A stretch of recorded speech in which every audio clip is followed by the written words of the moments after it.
미래로 보내는 편지를 알고 계신가요? 느린 우체통입니다. 기억에서 잊혀질 만큼 시간이 지나 우연히 받아든 과거의 편지에 추억을 떠올리며 회상에 빠지곤 합니다. 여기 333일 만에 도착한 엽서가 있습니다.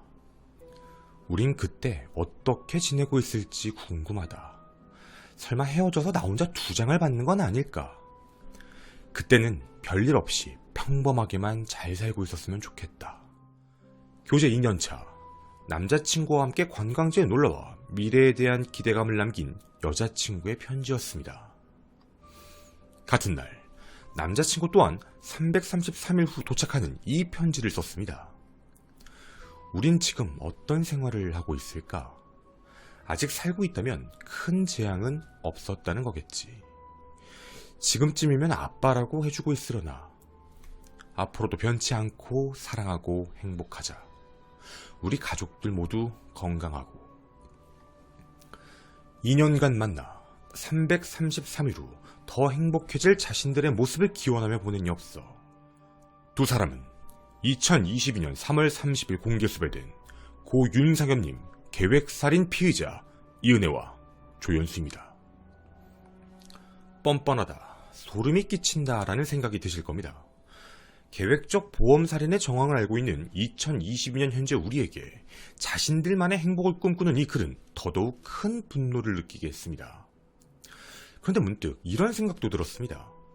고인과의 만남 혹은 죽음을 계획하기 전 아주 오래전에 쓴 엽서라면 별것 아닌 내용이지 않을까라는 생각이지요.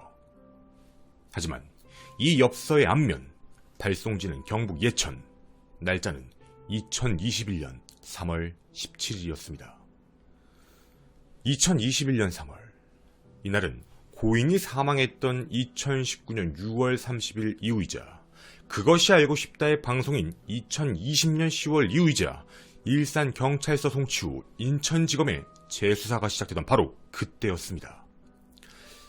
이들의 생각을 확실하게 알 수 있었습니다. 2021년 12월 잠적하기 전 자신들의 살인 혐의와 보험 사기 미수 혐의에 대해 무혐의가 나올 것이다 라는 걸 확신하고 여행을 다니며 행복한 미래를 꿈꿨다는 것입니다. 많이 분노하실 것입니다. 그런데 말이죠.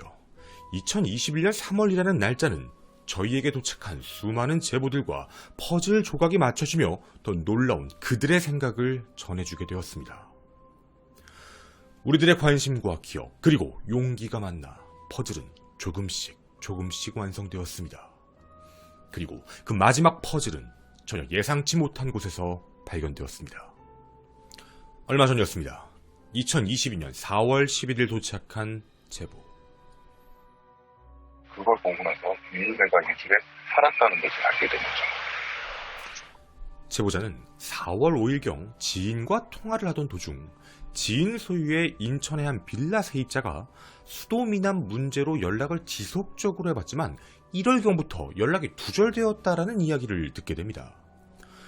혹시 연락처가 변경되었나 싶어 집을 방문했지만 인기척이 없어 메모를 남긴 후 전화를 기다리고 계셨죠.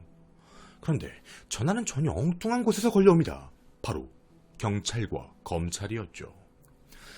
이를 들으신 제보자는 혹시 이은혜가 아닌가라는 생각이 들어 현관문을 찍어놓은 사진을 확인하게 됩니다. 그곳엔 정확히 적혀 있었습니다. 이은혜. 그곳은 이은혜와 조연수가 거주하던 집이었습니다. 그곳에 이은혜와 조연수가 모두의 감시를 피해 숨어 살고 있던 걸까요? 4월 9일 경찰 입회하에 개방한 집. 몇 개월간 사람의 흔적이 없어 먼지가 쌓여 있었다고 합니다. 옷가지, 신발, 캐리어 등 대부분의 짐은 그대로 둔 채 화장품 같은 기본적인 생활 물품을 챙기고 도주한 것으로 보였습니다. 제보 영상 속 이곳엔 채 풀지 않았던 짐들, 각종 서류, 우편, 법원 송달 자료, 보험 증서들이 빼곡히 쌓여 있었습니다. 물론 그 자세한 내용은 확인할 수 없지요. 그런데 말이죠. 제 눈을 의심하게 만든 것들이 있었습니다. 바로 고 윤상엽님에 대한 흔적들이었습니다. 가평계곡 사건 당시 119 출동 기록부터 자신들의 여권과 함께 놓여있는 고인의 여권까지 가지고 있던 것이죠. 그렇게 한 가지 퍼즐이 이어졌습니다. 21년 3월 이은혜와 조연수는 함께 살 집을 구하고 여행을 가 서로의 아름다운 미래를 꿈꾸는 편지를 이곳으로 보냈다는 겁니다. 고인을 계획적 보험살인으로 사망에 이르게 하고 고인의 서류, 물건도 함께 있는 그곳에 자신들은 거주하며 미래를 꿈꾸고 행복이라는 말을 적어 느린 우체통 엽서까지 보낸 악마들이었죠. 그런데 말이죠. 2021년 3월 또 다른 일도 있었던 것으로 확인되었습니다. 2022년 4월 7일 도착한 한 통의 메일. 제목은 저희의 눈을 의심하게 했습니다. 안녕하세요. 조연수의 고소대리인 변호사입니다. 도주 중인 조연수가 저를 고소했다면 이 또한 하나의 증거라고 생각해 메일을 클릭하자 많은 사람들이 오해하시는 그 당시의 상황에 대해 저희에게 전해주시겠다 말씀하셨습니다. 저희는 알고 있었습니다. 2021년 조연수는 자신의 명예가 훼손되었다며 수많은 네티즌 분들을 고소해 합의금을 챙겼다라는 부분이었죠. 도대체 왜 조연수의 고소를 맡았을까? 많은 분들이 이해가 되지 않는 이 상황을 날카롭게 직접 질문을 던질 수밖에 없었습니다. 물론 범죄자도 변호를 해야 하는 것 당연한 변호사의 일입니다. 하지만 어떻게 조연수라는 악마를 위해 명예를 훼손시켰다는 것으로 네티즌 분들을 고소할 결정을 내리셨는가라는 부분이었죠. 저희가 전달한 9가지의 질문들, 그 답과 증거들은 혀를 내두르게 했습니다. 조연수는 철저하게 변호사님도 속였습니다. 조연수가 내놓은 것은 무혐의, 즉 가평경찰서의 무혐의 통지서였습니다. 사건이 세상에 알려진 것은 2020년 10월. 그 이후 사건 수사 진행은 매우 더딘 상황이었죠. 특히 2021년엔 경찰 수사에 대한 기사도 매우 드물어진 상황이었습니다. 그렇다고 이은혜와 조연수가 당시 살인사건 혐의에 대해 변호사님께 맡긴 부분이 아니었습니다. 단순히 네티즌 고소와 관련된 부분만을 이야기한 것이죠. 살인 혐의부터는 다른 변호사가 선임되어 있고 끝까지 형사사건에 대해 마무리를 책임지고 지어준다는 약속을 했다라는 것입니다. 네티즌에 대한 고소. 통상 법률적인 입장에서 보았을 때 정말 살인 혐의로 수사를 받고 있는 사람이 불구속인 상태로 검찰 송치가 된다는 게 말이 될까? 분명한 것은 다른 건 몰라도 살인 혐의라면 불구속 송치라는 점은 쉽게 납득이 되지 않는다는 게 법조계 전문가분들의 공통적인 의견입니다.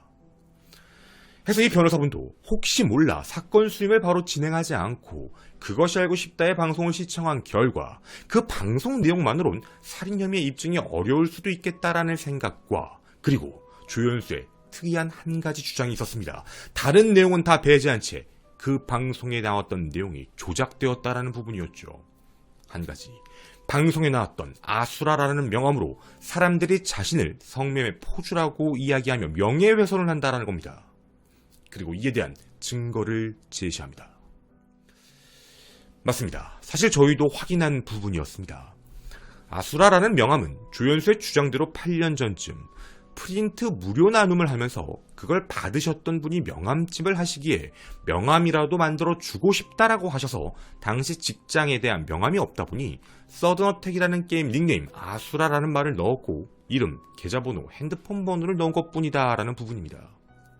이는 당시 만남을 가졌던 조연수의 지인들과도 공통적인 부분으로 기억이 일치되는 내용이었습니다. 물론 그렇다고 해서 그 혐의가 무조건 없다라고 보는 건 절대 아니라는 부분입니다. 그 이후에 나왔던 증거들도 나름대로 많이 있으니 말이죠. 하지만 당시 너무나 당당했던 조연수, 알려진 정보는 너무나도 없던 상황. 이후 수많은 사람들이 조연수에 대한 오해, 즉 확실한 증거가 없는 부분에 대해서 이야기를 하자 이 부분은 가능하다라고 판단을 하셨던 것이죠. 결과론적으로는 단순히 상간남이라는 잘못으로 보였지만 그 외의 부분이 확산되다 보니 이를 막기 위해 고소를 진행하시게 되었다라고 저희에게 전하셨습니다. 2020년 10월 21일부터 모은 558개의 PDF 파일들. 모두 고소가 진행된 건 아니었습니다. 최초 변호사님께서 판단하신 조연수의 주장에 근거하에 허위 사실로 판단한 글은 약 60건. 하지만 조연수는 너무 적다며 불만을 토로하였고 추가적인 자료들을 계속적으로 보내 최종적으로 106건을 고소로 진행. 이 중 합의에 이르신 분들은 세간에 알려진 것과 다르게 총 7명이셨습니다. 조연수는 100만원 이하의 단위로는 합의하는 부분을 꺼렸다고 합니다. 그런데 좀 이상한 상황이 발생됩니다. 2021년 10월 말에서 11월 초 사건이 아직 채 종결되지도 않은 상황에서 조연수는 상황이 급하다며 합의된 예치금을 보내달라는 독촉을 하기 시작합니다. 뭔가 이상하다는 생각에 전부가 아닌 일부를 이체하고 그 이후 연락이 두절된 조연수였죠. 그렇게 3월 30일 그들이 살인, 미수, 보험 사기, 미수 혐의로 공개 수배가 된 것을 아시게 됩니다. 현재는 도의적인 책임에 대한 문제로 합의를 하신 7분 중 연락처를 알고 계신 4분에게 직접 환불과 사과를 드린 상황이며 이 방송을 보신 분들 중 합의는 하셨지만 돌려받지 못한 분들이 계시다면 연락을 부탁드린다고도 전하셨습니다. 저희는 궁금했습니다. 조연수와 이은혜가 언제 방문한 걸까요? 그 날짜는 바로 2021년 3월, 즉 함께 살 집을 얻고 네티즌 분들을 고소하며 여행을 떠나 행복한 미래를 꿈꾸는 그런 편지를 보낸 이들이었습니다. 이 퍼즐들이 합쳐지면 그들의 생각은 이렇습니다. 자신들의 혐의가 세상에 공개되지 않을 것이라 확신했던 이들, 적어도 이때까지도 도피 계획을 생각하지 않았던 상황으로 보입니다. 2021년 12월 검찰 1차 조사까진 아무렇지 않게 생활하고 있던 상황이었으니 말이죠. 이은혜와 조연수의 진술. 추가로 변호사님께서는 한 가지 정보를 더 건네주셨습니다. 분명 살인 혐의에 대한 부분은 확실치 않으니 그 부분에 대한 문제를 확인하기 위해 당시 상황을 조연수에게 직접 묻고 들었던 진술입니다. 즉 아래에 나오는 내용은 조연수의 진술입니다. 고인이 다이빙을 한 후 수면 위로 올라오고 수영의 손짓을 보이고 난 뒤 뒤돌아 무트로 나오고 있었다. 나오던 도중 뒤쪽이 조용하게 뒤를 돌아봤는데 고인이 보이지 않았다. 그래서 형이라고 외친 후 튜브를 타고 고인이 다이빙한 곳으로 수영을 해서 갔다. 목에 걸고 있던 물안경으로 물속을 보았지만 물속은 너무 캄캄하여 아무것도 보이지 않았다. 계속 찾던 도중 밖에선 어떤 상황이었는지 자세히는 모르나 119 신고를 하고 구조용 튜브를 가지러 가고 근처 펜션에 뛰어가 정확한 주소를 물어보는 등 조치를 취했다. 아마도 이은혜의 이야기인 것 같습니다. 조연수는 계속 물에서 튜브를 타고 고인을 찾고 있었다. 뒤늦게 소식을 들은 유씨와 유씨 남자친구가 계곡으로 내려왔고 유씨의 남자친구가 물 안으로 들어와 자신을 끌고 무트로 나갔다. 무트에 있다 보니 119 대원분들이 오셨고 대원분들도 허벅지까지 오는 물에서 후레쉬를 비추며 찾다가 도저히 못 찾겠다고 하여 119 잠수부 대원들이 한참 뒤에 왔다. 잠수부 대원들이 장비를 착용하고 계곡 밑에서 고인을 찾아 올라왔고 고인과 조연수는 같은 앰뷸런스를 타고 병원으로 이동했다. 조연수의 입장에서 들어본 최초의 진술이기도 했습니다. 상황을 좀 정리하면 조연수는 물속에 들어갔다. 고인이 나오는 걸 보았다. 수영의 손짓을 보았다. 밖으로 나오지 않고 다이빙한 장소 주변에서 찾고 있었다. 이후 지인이 물 밖으로 끌고 나갔다입니다. 그런데요. 과거 현장에 함께 있었던 목격자 중 한 명인 최 씨의 진술은 사뭇 다릅니다. 고인은 입수 몸이 떠오르고 얼굴과 팔도 봤던 것으로 기억이 난다. 헤엄치는 제스처 같긴 했다. 그때 공범 이씨가 물로 먼저 나와 담배를 달라고 하며 수그리고 있는 상황에서 뒤에서 악소리가 들렸다. 돌아보니 허우적거리는 게 보였다. 그럼 분명 더 가까이 있던 조연수는 빠르게 인지를 했을 겁니다. 최 씨의 기억의 오류인 걸까요? 최 씨의 진술로는 다이빙한 근처에서 조연수가 튜브를 타고 있어서 빨리 튜브를 빼라 라고 소리를 질렀다라고 했습니다. 즉 조연수는 자발적으로 간 게 아닙니다. 근데 조연수의 진술은 마치 자기가 인지해서 찾으러 갔다라는 식의 말이죠. 그리고 이은혜는 진술에서 이런 말을 했습니다. 4명의 목격자가 있었다. 고인을 제외한 총 6명이 현장에 있었는데 2명은 춥다며 자리를 이탈했던 상황. 그럼 남은 사람은 이은혜, 공범 이씨, 조연수, 그리고 목격자 최 씨였습니다. 왜 최 씨의 진술만 다른 걸까요? 이제는 공범으로 알려진 이은혜, 조연수, 공범 이씨. 고인이 위험한 바로 그 순간 이은혜는 최 씨에게 빨리 다가가 빨리빨리 하며 위로 함께 올라가자라고 했습니다. 즉 목격자는 4명이 아닙니다. 고인의 최후를 목격한 자는 공범 이씨와 조연수 둘입니다. 이미 공개된 그날의 영상. 고인은 물을 무서워하며 두려워합니다. 누구라도 알 수 있는 상황이었죠. 마지막 다이빙을 제안한 것도 이은혜. 하지만 자신은 기억이 나지 않는다라고만 말을 하죠. 조연수와 공범 이씨는 지속적으로 다이빙을 즐겼지만 고인은 그날 처음이자 마지막 다이빙이었습니다. 물을 좋아한다고요? 수영을 할 줄 안다고요? 그럼 튜브를 흔들며 고인을 빠뜨리려고 할 때 왜 고인은 두려워했던 걸까요? 그리고 당신들은 왜 그런 장난을 친 건가요? 알고 있는 겁니다. 고인은 수영을 하시지 못한다는 것을. 그리고 마지막 다이빙 순간 지켜본 것입니다. 2022년 4월 12일 현재 경찰은 이은혜가 저지른 것으로 의심되는 인천 석바의 교통사고 사망사건, 파타야 사망사건에 대해 범죄 정황이 포착되지 않아 수사 종결을 발표했습니다. 기록조차 없는 교통사고와 타살의 정황이 나타나지 않고 세간의 의혹대로 보험금 수령 문제도 이은혜와는 상관이 없었죠. 사람들은 이은혜의 보험 관련 의혹을 끊임없이 의심해왔습니다.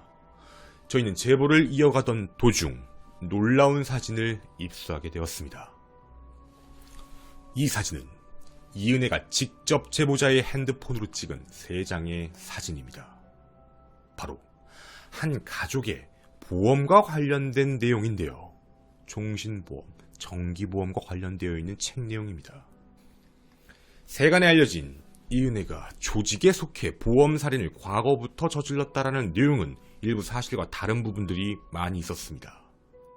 사진의 메타 정보를 확인한 결과 2018년 8월 7일 오후 8시 54분 고인과 법적 부부가 된 후 보험을 지속적으로 든 그 이후 읽은 책입니다. 한 가지 더 놀라운 것은 이 3페이지 분량을 54분 그 시간에 모두 공통적으로 찍어 놓았다는 것. 즉 이미 읽은 부분을 기억하고자 해서 찍어 놓은 것으로 추측이 됩니다.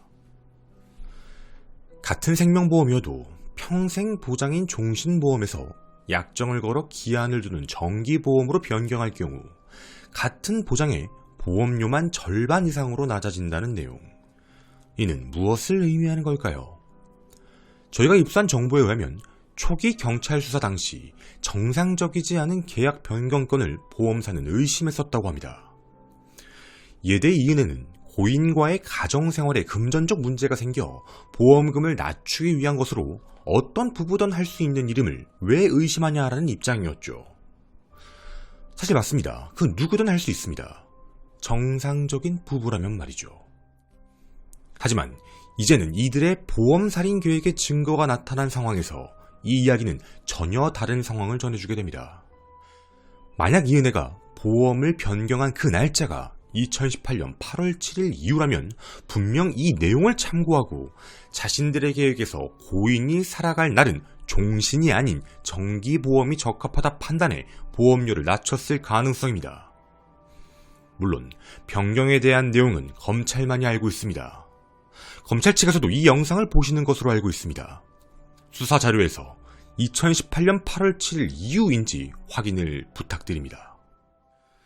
이은혜가 계획한 이 보험살인 계획. 그런데 말이죠. 사실 중요한 건 이 부분입니다. 이 사건의 또 다른 공모자는 단언컨대 존재합니다. 2020년 12월 조연수의 전 여자친구분 인터뷰를 통해 알게 된 이들의 계획살인 정황들. 사실 미처 공개하지 못한 이야기들도 많았습니다. 이유가 있었습니다. 당시 수사기관에 자료를 보내고 난 후 그게 진짜인지 판단할 시간도 필요했고 또 남은 이야기들에 대한 것은 앞선 사건들과는 다르게 그 증거를 확인할 수 있는 것들이 없는 상황들 뿐이었죠. 공개 수배 직후에도 이런 내용은 나오지 않았습니다. 하지만 이제는 말할 수 있습니다. 사건 공개 이후 쏟아지는 제보들, 그리고 이들의 공통적인 증언이 있었습니다. 놀랍도록 소름 끼치는 공통적인 증언이었죠. 2021년 5월경 공범이었던 이 씨에게 살인 계획에 대해서 들었다라는 진술입니다. 술에 취한 공범 이 씨는 많은 제보자들에게 이런 이야기를 했습니다. 말하면 안 되는데. 이거 진짜 알면 안 되는데. 이은혜가 고 윤상엽 씨를 담그려고 한다. 그리고 이 다음 얘기엔 저희도 알지 못했던 한 사람이 등장합니다. 바로 감춰진 공범 A씨였죠. 애초 이은혜가 감춰졌던 공범 A씨와 사건을 진행 중이었는데 그 사실을 알고 공범 E씨가 함께하기로 했다. 자신도 시도를 했는데 그게 잘 안되고 혹시 걸리게 되면 전과가 많은 자신은 괜히 부담스럽다며 이를 조연수에게 시켰다라는 공통적인 내용이었습니다. 즉 이은혜와 함께 고인에 대해 살인을 공모를 함께한 자는 조연수, 공범 E씨 그리고 그 전 공모자 A씨가 있었다는 부분입니다. 모든 제보자는 이렇게 생각했다고 합니다. 술에 취해서 한 말인데 설마 진짜겠느냐. 하지만 정말 이들은 한 달 후 그 현장에 있었습니다. 손을 뗐다던 공범 E씨도 계곡의 마지막까지 있었던 인물이죠. 저희에게 제보를 한 인물 중 이은혜와 이 일을 두고 통화한 분의 제보는 이런 내용이었습니다. 이 일을 이야기하자 이은혜가 이런 말을 했다는 것이죠. 다 알게 됐어? 알겠어. 못하겠네. 앞으로도 볼 일도 없고 모르는 사람으로 남자. 그렇게 잊고 살다 22년 3월 30일 공개 수배된 이은혜의 얼굴을 보고 경악을 했다던 제보자의 이야기였습니다. 아마 의아하실 겁니다. 제보자에 대한 모든 부분을 공개하지 않는 것. 현재 모두 검찰의 수사에 응하여 진술과 증거들이 하나가 되어가고 있는 상황입니다. 그리고 이미 증거들이 뒷받침되어가고 있는 상황이죠. 텔레그램 복원 결과 복어 독을 넣었는데 죽지 않는다라는 말을 한 이은혜까지. 그럼에도 이 이야기를 전하는 이유는 분명 감춰진 공모자 그 A씨는 검경 모두 알고 있을 겁니다. 면밀한 수사를 부탁드리기 위함입니다.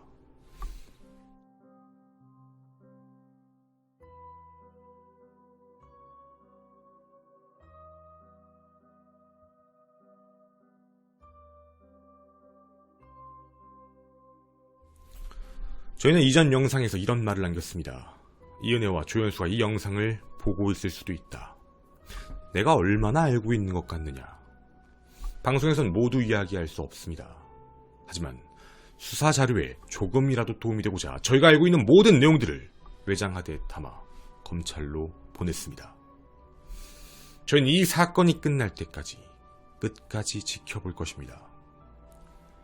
각자의 배우자, 연인이 있음에도 모두를 속이고 이들은 함께 여행을 다닐 정도로 친했습니다. 공범 A씨, 조연수, 이은혜. 우리가 어떻게 이 사진을 가지고 있는지 소름이 끼칠 것입니다.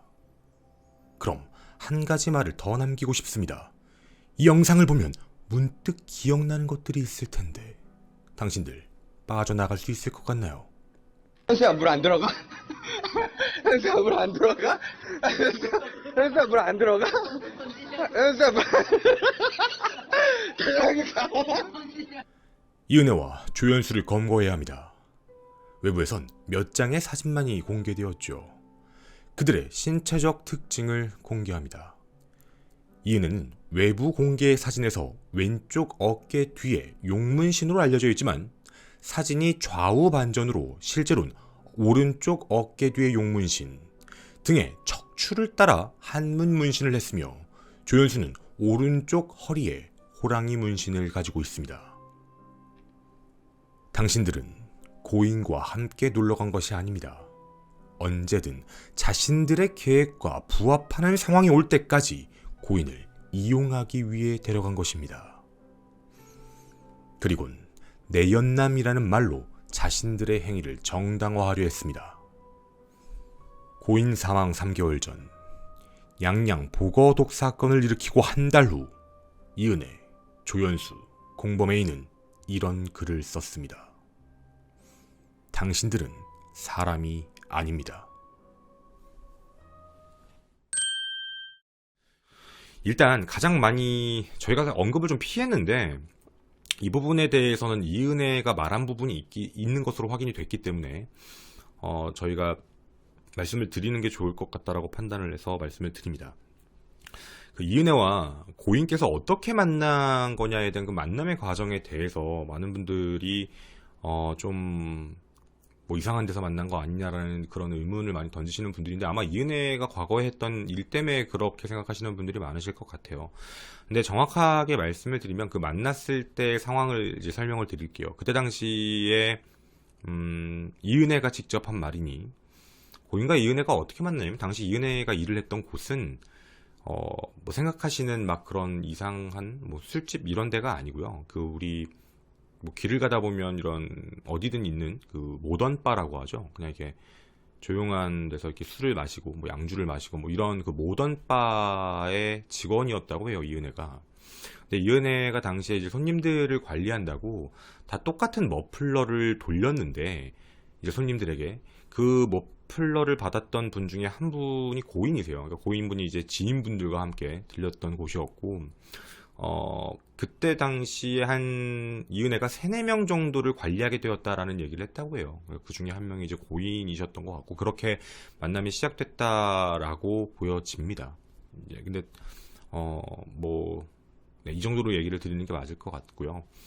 그리고 인물과 관련되어 있는 부분에서 좀 말씀을 드리고 싶은 부분이, 저희가 이은혜와 그리고 조연수 그리고 공범 이씨에 대해서 아는 사람들에 대한 이야기를 제보를 정말 많이 받았어요. 이제 각 부분이죠. 왜냐면 중요한 부분이, 사람은 뭐 다 그런 건 아니지만 우리도 일할 때 만나는 사람, 뭐 술자리를 할 때 만나는 사람, 뭐 아니면 뭐 다른 어떤 뭐 각자마다 만날 때 뭐 똑같이 만나는 사람도 있지만, 사람들마다 만남의 관계에 대해서 어떤 공통점 때문에 만나는 사람들도 있는 거잖아요. 그러니까 이들도 똑같았어요. 그래서 제보자분들의 이야기들을 듣다 보면은, 아, 이분은 이제 뭐 예를 들면 빠지 같은데 그 수상 레저를 즐기는 데에 함께 하다 보니 그거에 대한 얘기를 되게 많이 하신 분이시구나 라는 생각이 드는 분들도 계셨고, 뭐 이은혜의 속 얘기를 들으신 분들도 있고, 뭐 아니면 뭐 조연수의 속 이야기, 조연수의 상황, 이런 부분들에 대해서 이제 저희들이 많은 이야기를 좀 듣게 되었는데요. 확실하게 말씀을 드릴 수 있는 부분은, 사실 이은혜라는 사람은 되게 특이한 사람이에요. 그 특이하다라는 표현이 뭐냐면, 그러니까 사람과의 관계에 대한 부분에서 많은 우리가 양다리, 문어다리 뭐 이런 얘기를 하잖아요. 그런 상황들이 굉장히 많이 포착이 돼요. 그러니까 자기가 누군가를 컨트롤링을 할 수 있다라는, 그러니까 누군가를 조종해야 되거나 누가 필요하다라고 판단을 하면 어떻게 보면 되게 자연스럽게 이어지는 과정이었던 것 같아요. 그런 내연 관계에 대한. 사실 저희도 그 이들 사이 인물관계도를 정리하면서 무슨 생각을 했냐면, 이걸 내연남이라고 불러야 돼? 싶을 만큼 이게 도대체 무슨 관계야 라는 생각이 들 정도로, 그러니까 예를 들어서 애인이 몇 명이라고 본인한테 물어봐야 될 것 같은 상황이었어요. 이게 애인 사이인 거야? 아니면 뭐 성적 관계에 대한 문제인 거야? 무슨 목적 때문에 만나는 거야가 되게 애매한 부분이라서. 왜냐면 제보들이 일괄적으로 막 모이다가 보면은 당시 고인과 있었을 때 이제 뭐 내연 관계처럼 그런 일들이 있었던 사이였죠. 그런 관계에서도 굉장히 많은 사람들이 엮여 있어요. 실제로 이은혜랑 그 공범 이씨 있죠. 문신마냥 공범 이씨와 관련되어 있는 부분에서도 공범 이씨가 뭐 둘이 의남매 사이다, 이거 맞거든요. 이거 사실 틀린 말은 아니에요. 근데 일각에서 바라볼 때, 특히 이제 공범 이씨의 지인들이나 공범 이씨에 대해서 많이 알고 그 이씨가 하는 말을 많이 들은 사람들은 그 둘이 정말 친한 거 맞는데, 그게 이제 뭐 의남매 수준이라고 얘기하는 그게 아니라, 약간 제가 여기서 이런 말을 할 수가 없는데 좀 너무 좀 그런 내용이라서, 약간 성적인 부분에 대한 이야기들도 되게 많이 나왔었어요. 그러니까 이게 그러니까 그들도 만났다 헤어졌던 사이인 것 같고, 그리고 뭐 많은 제보들도 나오고 뭐 외부에 이런 얘기도 나오지만 그 둘이 약간 피싱 사기도 했던 것 같고, 이런 부분들로 보면 이들은 정상적인 관계라고 볼 수가 없는 게 맞거든요. 그러니까 참 이상하죠. 이 모든 상황들만 살펴보면. 그 조연수도 마찬가지예요. 그러니까 참 이상해요. 이 관계에 대한 부분을 정리하기가 되게 복잡해요. 그러니까 그런 상황 속에서 이제 지금 뭐 언론에 나왔던 뭐 이은혜가 뭐 조직 뭐 안에 들어가서 소속돼서 보험 사기를 쳤다 막 이런 내용들이 있지만, 실질적으로 저희가 알아보고 전달받고 한 부분에 대한 걸 보면, 사실 대부분 보험 살인 조직이 붙으면 금액 단위가 대부분 몇천 단위로 움직이지가 않거든요. 억 단위로 움직일 수밖에 없는데 여긴 몇백. 그러니까 이제 그 고인과 관련된 게 정말 컸던 거지. 그러니까 조직적으로 움직였다고 보기에는 굉장히 리스크도 컸고 되게 무모할 정도로 멍청하게 했어요. 그러니까 상황적으로 지켜보시면 이은혜가 조직에 가담되어 있는 상황에서 사람들을 같이 할 사람들 계속 바꿔가면서 했다는 것도 말이 안 되는 상황이고, 그걸 컨택 자체도 이은혜가 했다는 것도 이상한 상황이고, 그러니까 참 그 부분들에 대한 것들은 좀 애매한 부분인 것 같아요. 그래서 그렇게 돼 있고, 또 공범 이 씨와 조연수와의 관계에 대해서도 좀 말씀을 좀 드리면, 사실 조연수가 이걸 들으면 어떨지 모르겠는데 주변은 다 똑같이 얘기해요. 주종 관계다 거의. 그러니까 주종 관계라는 게 뭐냐면 속된 얘기로 그냥 명칭은 따까리라고 하더라고요. 그러니까 조연수는 독단적으로 혼자 무엇을 할 수 있는 케이스가 절대 아니다요. 그러니까 그런 이제 그들이 약간 뭐 조직 생활 뭐 이런 걸 옛날에 했던 사람들인 것 같은데, 거기에서 평가하는 조연수는 거의 뭐 모범생에 가까운 케이스. 왜냐면 뭐 전과도 많이 없고 실질적으로 뭔가 행동이 세거나 뭐 이런 부분의 사람이 아니어서, 자기들도 그렇게 뭐 그냥 그 공범 이 씨의 뭐 친한 사람이라고 하니까 알고 있던 사이였지, 실질적으로는 뭐 그 옥바라지라고 하죠. 공범 이 씨가 이제 감옥에 있을 때 조연수가 그 옥바라지라는 걸 이제 외부에서 막 영치금도 넣어주고 막 이런 걸 수발을 다 들었다고 해요. 그런 식이고 뭐 출소하면 마중 나가고 막 이런 식이었던 거라 뒤처리를 했던 케이스라고 생각을 하는 것 같아요. 그래서 공범 이 씨가 조연수에게 이 공모 혐의를 넘길 때도 아마 그런 거와 비슷하게 넘긴 것 같다라고 똑같이 얘기를 하시는 부분이거든요. 근데 그런 조연수와 지금 이은혜가 잠적한 상황이잖아요. 그리고 이들이 2021년 3월에 보낸 그 내용을 보시면 거의 뭐 영혼의 단짝이죠. 근데 모든 제보자분들이 똑같이 얘기하는 게 있어요. 이은혜는 조연수를 좋아하지 않는다요. 정확히 말하면 이은혜 입장에서 조연수를 가장 못 믿어하고 가장 의심을 하고 가장 불신한다는 거예요. 그래서 그 엽서 내용을 살펴보면은 되게 웃겨요. 뭐 자기가 마치 뭔가 뭐 난 너의 뭐 주인님이야 막 이런 식으로 하면서 실질적으로 조연수가 원했던 부분들은 하지 않았던 것 같아요. 그냥 그 관계에서만 이어갔던 상황인 것 같고, 계속 그렇게 만나오면서 이은혜는 항상 그런 생각을 많이 했다고 해요. 자신의 딸과 부모님에 대한 문제가 있기 때문에 그 사람들을 지켜줘야 되는 부분, 그런 사람들을 되게 소중히 여겼다고 생각을 하고 있거든요. 마지막까지 간 거예요. 끝까지 갔을 때 이은혜 주변에 남은 사람은 사실 조연수밖에 없는 상황이죠. 그래서 그때 당시엔 그랬던 것 같은데, 지금 이들이 어디에 어떻게 숨어 있는지에 대한 부분은 다 공통적으로 비슷하게 말씀하고, 뭐 경찰도 그렇게 알고 있지만 분명 조력자의 도움이 강할 것 같다예요. 그리고 뭐 밀항이나 이런 부분에 대해서는 시기적으로 봤을 때 굉장히 급하게 움직였고, 그리고 이미 그때 당시에는 뭔가 자신들도 뭐가 문제가 생겼다라고 판단하고 잠적을 한 상황이에요. 그래서 누군 지인들에게 어떤 도움을 요청해야 되겠다라는 부분에 대한 거는 사실 본인들한테도 쉽지 않았을 것 같다라는 생각이에요. 그리고 그 이후에 뭐 금융과 관련되어 있는 부분에서 생활 반응이 나오는 것도 아니다 보니까 뭐 점차적으로 뭐 조력자의 힘이 빠질 수도 있고, 그래서 제가 아마도 뭐 보실지는 모르겠지만 알고 있으면서 감춰주는 거 범죄예요. 뭐 초범이고 뭐 몰랐다고 얘기한다 하더라도 사실 문제일 수 있는 부분이거든요. 그리고 정확히 말씀드리면 그들과의 인맥관계이기 때문에, 혹은 그들과 같은 이해관계여서 지금 말씀을 못 하시는 상황이다라고 한다면 자수하시는 게 좋을 것 같아요. 제 생각에는. 뭐 제가 다 말은 할 수 없지만 자수하시는 게 좋을 것 같고, 분명히 아셔야 돼요. 알고 계시겠지만 고인은 평소에 이걸 아시는 분들은 다 아실 거예요. 고인은 주변 사람 지인분들에게 누구누구님, 그러니까 많이 친하지 않은 분들, 항상 님자라는 말을 붙이셨던 분이에요. 알고 계시죠? 기억에 많이 남으실 거예요. 한 번 보았다 하더라도 안부도 묻고 그렇게 챙기셨던 분으로 기억을 분명히 하실 거예요. 어떤 사유에서든 말도 안 되는 한 사람을 파멸에 이끌었고, 그 한 사람을 가지고 희화하면서, 그리고 그 사람의 모든 것을 파괴하고 심지어 목숨까지 끊게 만든 살인을 저지른 극악무도한 범죄자들이에요. 절대로 옹호하셔서는 안 된다고 생각합니다. 네. 해서 그 관계도에 대한 부분이고요. 그리고 또 이제 저희가 되게 많은 얘기들을 많이 이제 들었지만 좀 조심스럽게 얘기를 이렇게 드리는 것 같아요. 그리고 저희가 마지막으로 드리고 싶은 이야기는 뭐 아시겠지만 저는 일반 유튜버입니다. 개인이죠. 평범한 사람이죠. 사실 방송에 대한 예전에 뭐 고유정 사건도 그랬고 저희가 직접 유족분께 전달을 받아 사건을 다룰 때 되게 딥하게 들어가서 오랫동안 하는 사건들이 되게 많이 있었어요. 예전에 고유정 사건 같은 경우에는 저에게 그런 얘기를 되게 많이 하셨어요. 왜 그렇게 그 사건을 파느냐라는 문제. 사실 승빈이의 죽음에 대한 것 때문에 많이 저희가 그때 팠었는데 저희가 이번 이 일을 하면서 이 사건을 진행을 하면서 되게 예전부터 하다 보니 그리고 뭐 유족분들께서 저희에게 너무 감사하다고 사건의 해결의 실마리가 시작된 거 이쪽에서부터였다는 부분에 대해서 너무 많이 전달해 주셨는데 저는 이게 일반인이잖아요. 선이 있다고 생각을 해요.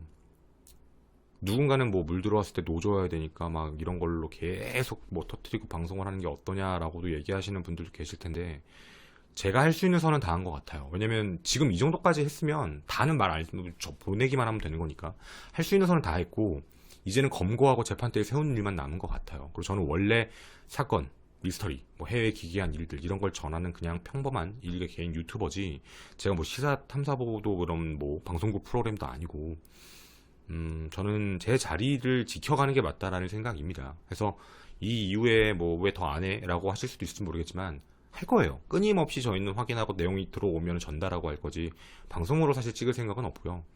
이 이후에 만약에 무언가가 있다면 저희는 재판 결과일 것 같습니다. 그것들 검거돼서 형량 나와서 합당한 처벌을 받으면 저희가 그 판결문을 들고 유족분이 계신 곳에 고인이 계신 곳에 한번 가겠다고 저희가 말씀을 드렸었어요.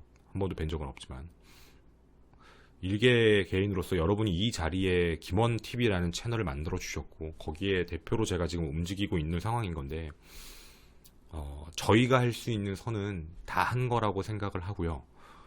여러분의 관심과 여러분의 용기와 그리고 도움, 제보자분들의 용기도 이런 것들이 합쳐지면서 이 무수히 많이 깨져 있던 그 흔적들을 찾았고 그리고 그 흔적에 대해서 조사가 되고 끊임없이 파헤치다 보니까 결국에는 정황들도 발견되고 혐의 입증이 되고 이런 증거 자료들과 제보들이 계속 쏟아지게 되고